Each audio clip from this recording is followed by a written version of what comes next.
अच्छा जी, हम पढ़ रहे हैं फिजिक्स के चैप्टर 7 और आज का हमारा टॉपिक है हुक्स लॉ।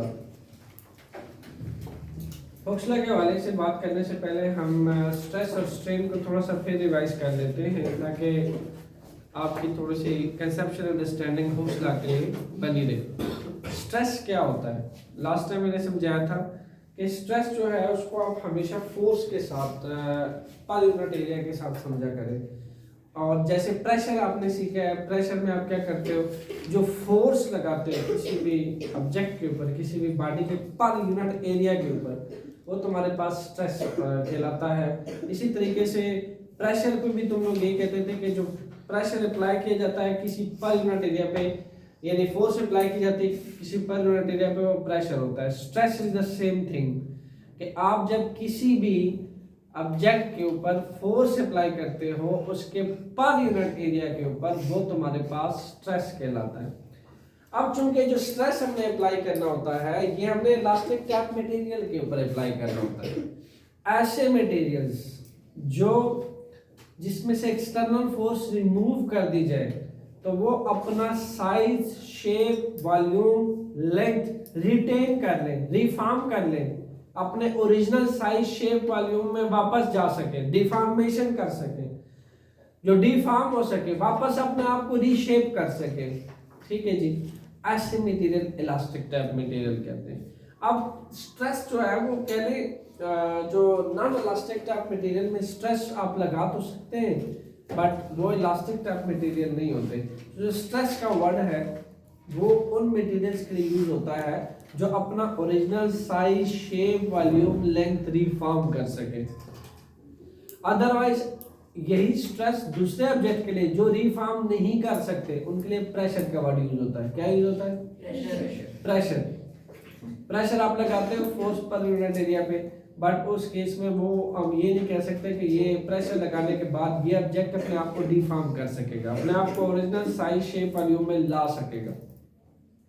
इसीलिए प्रेशर का वर्ड चेंज करके इलास्टिसिटी के टॉपिक के अंदर या इलास्टिक टाइप मटेरियल्स के लिए हमने स्ट्रेस यूज कर दिया।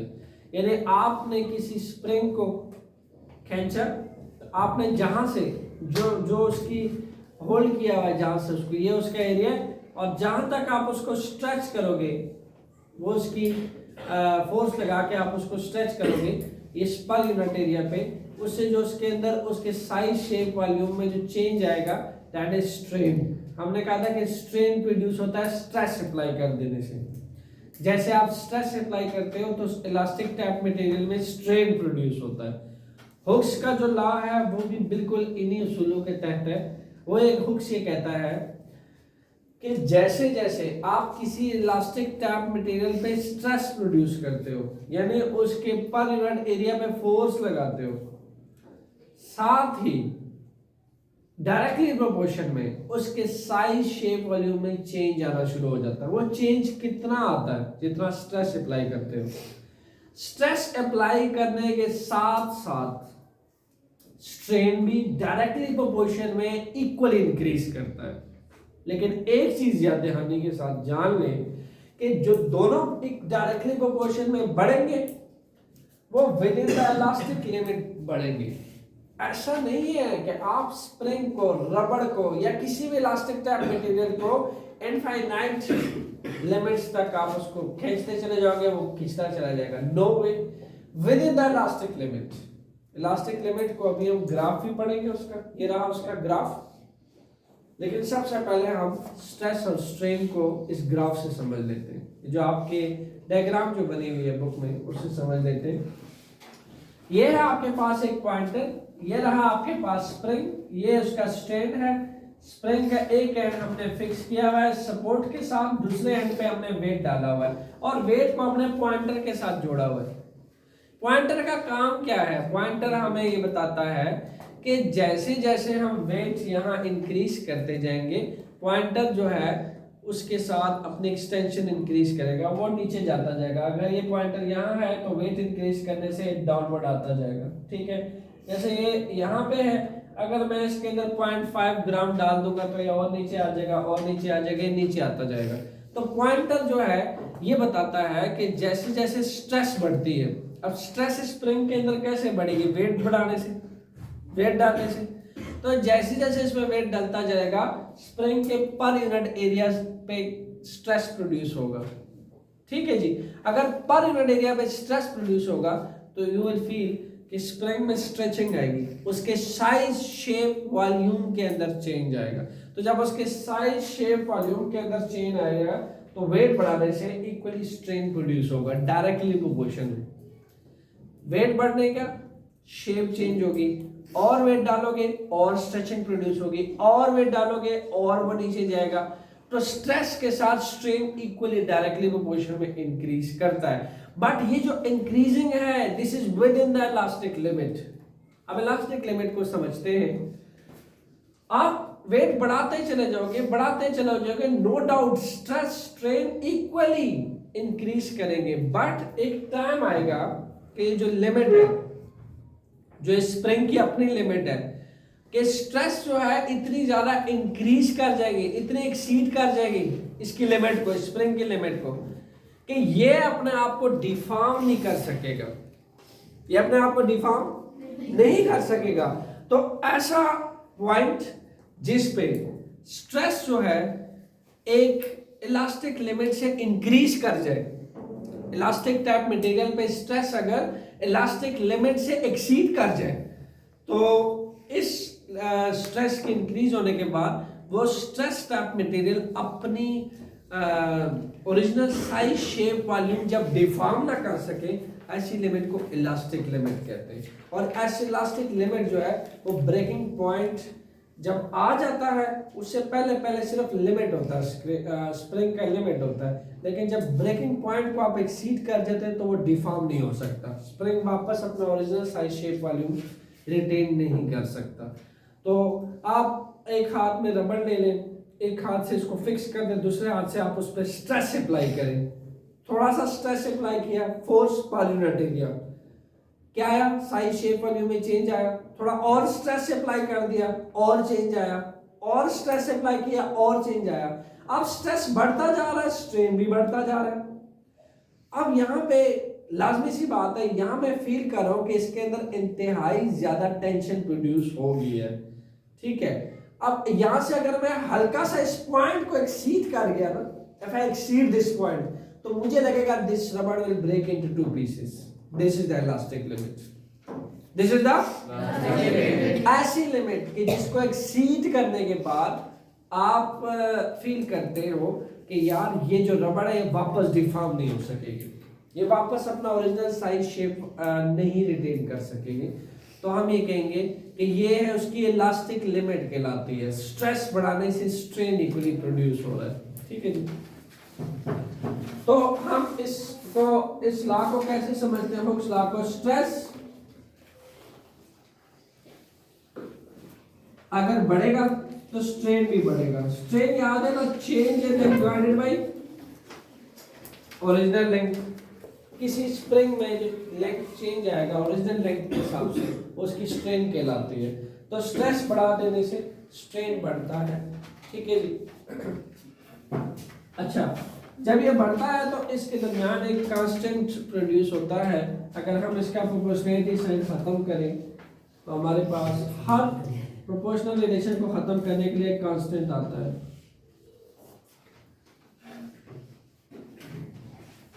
Multiply strain. और अगर हम इस कांस्टेंट की वैल्यू निकालना चाहें तो क्या आ जाएगी, स्ट्रेन कांस्टेंट के साथ मल्टीप्लाई हो जाए और है वहां पे डिवाइड हो जाएगा। ठीक है, तो हम ये लिख सकते हैं कि स्ट्रेस बाय स्ट्रेन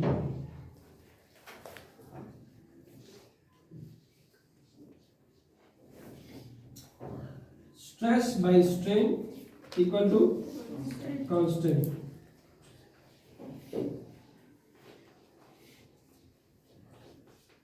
क्या आया, अगर आपके पास 10 तरह के इलास्टिक टाइप मटेरियल है तो क्या सब मटेरियल की इलास्टिक लिमिट एक जैसी होगी? The answer is no, that's why ये कांस्टेंट आया है। हर nature of elastic type material के लिए कांस्टेंट डिफरेंट होगा। कोई रबड़ या कोई स्प्रिंग किस मटेरियल का बना होता है, कुछ रिजिड टाइप मटेरियल का कुछ की इलास्टिसिटी लिमिट ज्यादा होती है, कुछ की इलास्टिसिटी लिमिट कम होती है, कुछ की एवरेज होती है, कुछ की इंतहाई कम होती है, खींचने से टूट जाते हैं। अब लाजमी सी बात है, इलास्टिक लिमिट वेरी करती है बाय मटेरियल टू मटेरियल। तो अगर इलास्टिक टाइप मटेरियल से आपकी इलास्टिक लिमिट वेरी करती है, इट मींस के this constant is not same for every material. एक खास किस्म के स्प्रिंग के अंदर तो एक कांस्टेंट, जैसे ही एक्सपेरिमेंट हुआ है, इस स्प्रिंग के लिए तो एक कांस्टेंट सेम रहेगा, लेकिन इस स्प्रिंग को किसी और इलास्टिक टाइप मटेरियल के स्प्रिंग से रिप्लेस कर दूंगा तो ये कांस्टेंट भी चेंज हो जाएगा। इसके लिए कांस्टेंट है, मैं जब जब इस स्प्रिंग से एक्सपेरिमेंट करूंगा इसके लिए जो कांस्टेंट आएगा दैट इज सेम, बट अगर रिप्लेस कर दिया इसको किसी और स्प्रिंग से जिसकी इलास्टिसिटी लिमिट बड़ी है, ज्यादा है, तो ऑब्वियसली यहाँ कांस्टेंट डिफरेंट आएगा उससे। समझ आ रही मेरी बात? दूसरा, आपने इसको समझ लिया, स्ट्रेस बढ़ रहा है, कैसे बढ़ रहा है, वेट डाल रहा हूं, पॉइंटर नीचे आए जा रहा है। पॉइंटर नीचे आने का मतलब क्या है, स्ट्रेन प्रोड्यूस हो रहा है स्प्रिंग के अंदर। इसको एक मिसाल से समझ लें, जैसे लास्ट टाइम में मैंने समझाया था, ये पॉइंटर है, ठीक है, ये पॉइंटर है, ये मेरे पास स्प्रिंग है, ठीक है, और एक ये मेरे हाथ को सपोर्ट बना के मैंने इसको पकड़ा हुआ है, थोड़ा सा वेट डाला, स्ट्रेस प्रोड्यूस हुआ, स्ट्रेस से स्प्रिंग के अंदर स्ट्रेन नजर आ रहा है, और वेट डाला और स्ट्रेन नजर आया, और वेट डाला और स्ट्रेन प्रोड्यूस हुआ। ये जो जितना स्ट्रेन प्रोड्यूस हो रहा है, अब मैंने पकड़ा हुआ है इसको, मुझे फील हो रहा है कि ये जो जितना स्ट्रेन प्रोड्यूस हो रहा है with in the elastic limit, इस स्प्रिंग की भी एक इलास्टिक लिमिट होगी। मैं इसके इलास्टिक लिमिट को जैसे एक्सीड करूंगा, ये स्प्रिंग या तो आपस में टूट जाएगा या फिर ये अपनी इलास्टिक लिमिट खो देगा, ये वापस डिफॉर्म नहीं हो सकेगा। तो मैं जितनी स्ट्रेस एंड स्ट्रेन प्रोड्यूस कर रहा हूं, मजीद और ये देख ले कितना इसके चेंज इन लेंथ आया डिवाइडेड बाय ये वाला जो ओरिजिनल लेंथ था, ये वाला, ये ओरिजिनल लेंथ, ये change in length divide by original length, ये होता है स्ट्रेन। तो यही तो वो कहता है कि जैसे आप स्ट्रेस बढ़ाएं स्ट्रेन बढ़ रहा है, लेकिन बढ़ रहा है। तो stress is directly proportional to strain but within the elastic limit. इसकी एक इलास्टिक लिमिट है जिसको आप एक्सीड करोगे तो आपके पास ब्रेकिंग पॉइंट आ जाएगा, it will break into pieces, it will not deform anymore. थोड़ा थोड़ा करके तो अगर आप करते हो तो ये इसकी लिमिट है, ठीक है, ये इसकी लिमिट है, ये वापस डिफॉर्म हो गया, मजीद और प्रोड्यूस की, ये फिर डिफॉर्म हो गया, फिर और प्रोड्यूस की, ये फिर डिफॉर्म हो जाता है, फिर मजीद और लेके गए, करते करते जब आप इसको लेके चले जाते हो तो इसकी एक लिमिट आती है फिर, जिसको इलास्टिक लिमिट कहते हैं। इसलिए हुक्स लॉ ने बाउंड्री कंडीशन क्या लगाई है, बाउंड्री कंडीशन लगाई है with in the elastic limit of the body, with in the elastic limit of the body. अब इस ग्राफ के ऊपर आते हैं, देखो ये फोर्स है, ये आपके पास एक्सटेंशन है। फोर्स क्या है जो मैं लगाऊंगा स्प्रिंग के ऊपर, एक्सटेंशन क्या है जो आपने इसके अंदर देखनी है, जो स्ट्रेचिंग इसके अंदर प्रोड्यूस होगी वो इसकी एक्सटेंशन होगी, क्या होगी, आप फील कीजिएगा जैसे जैसे मैं फोर्स बढ़ाऊंगा एक्सटेंशन बढ़ रही है, नहीं बढ़ रही, बढ़ी है। और इसका मतलब है कि एक्स और वाई में पहले तो हमारे पास स्ट्रेट लाइन मिलती है, एक्सटेंशन को बढ़ाने से यानी फोर्स को बढ़ाने से एक्सटेंशन इंक्रीज हो रही है इक्वल प्रोपोर्शन में। पहले मैंने एक्सटेंशन बढ़ाई, फोर्स बढ़ाई, एक्सटेंशन बढ़ गई, मजीद मैंने फोर्स बढ़ाई, एक्सटेंशन और बढ़ी, और फोर्स बढ़ाई, एक्सटेंशन और बढ़ी, यहां तक कि मैं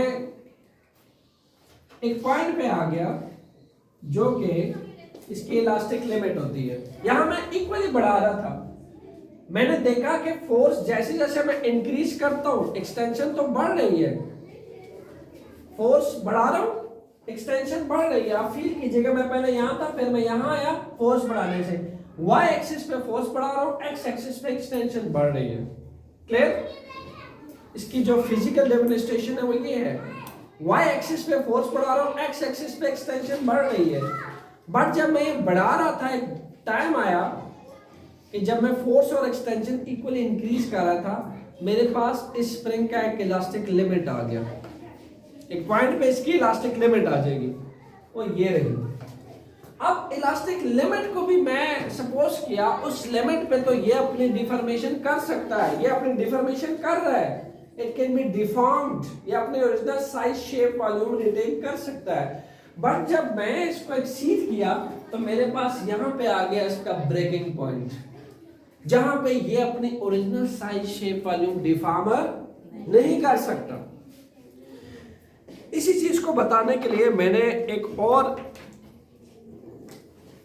लिया हुआ है, इसको थोड़ा सा फील कीजिएगा कि ये स्प्रिंग है, लाजमी सी बात है। मैं क्या करूंगा, इसके अंदर मैंने वेट्स को एडजस्ट करना है, ठीक है।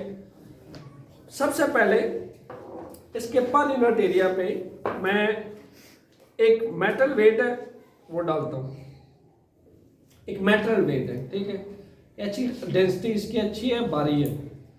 जब मैं इसको इसके अंदर पुट करूंगा, यू विल सी इसकी पहले पोजीशन क्या थी, देख सकते हैं, स्ट्रेन प्रोड्यूस हो गया इसके अंदर, ठीक है। मजीद थोड़ा सा और वेट डाल के देखते हैं। एक मेटल वेट है, फोर्स बढ़ा रहा हूं मैं, क्या बढ़ा रहा हूं, फोर्स किस सेंस में बढ़ा रहा हूं, जब ये जो वेट डाल रहा है, ये पेन के ऊपर क्या लगा रहा है, फोर्स, और वो फोर्स एक्सटेंशन प्रोड्यूस कर रही है किसके अंदर, स्प्रिंग के अंदर। तो फोर्स बढ़ाने से ये वही चीज है, इसको फील करें आप, साथ साथ बढ़ेगी, अभी आप देखोगे।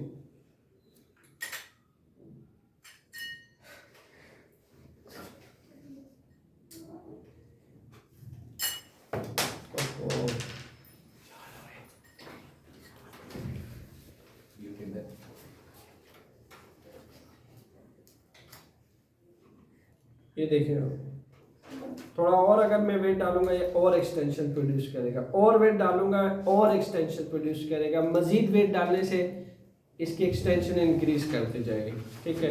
और अगर मैं दोनों ही वेट हटा दूं, पहला वेट और दूसरा वेट, तो आप देखें वापस उसी फॉर्म में आ गया।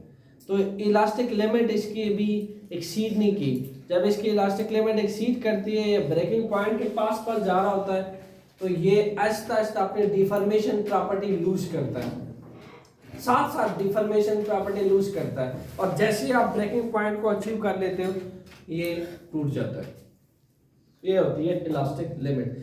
तो सिंपल उसने क्या कहा था, सिंपल उसने कहा था कि जैसे जैसे आप बढ़ाएंगे किसको, फोर्स को, ठीक है, फोर्स को, ऐसे ऐसे साथ साथ एक्सटेंशन प्रोड्यूस होगी, एक्सटेंशन प्रोड्यूस होगी।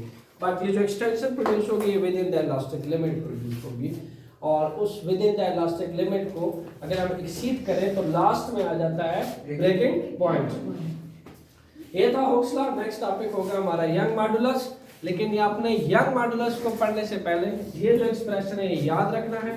Young modulus is nothing but, वो ये कहता है जब स्ट्रेस एंड स्ट्रेन में जो कांस्टेंट मिलता है यंग मॉडुलस के अंदर, हम उसको y से रिप्लेस कर लेते हैं, एंड दैट्स इट।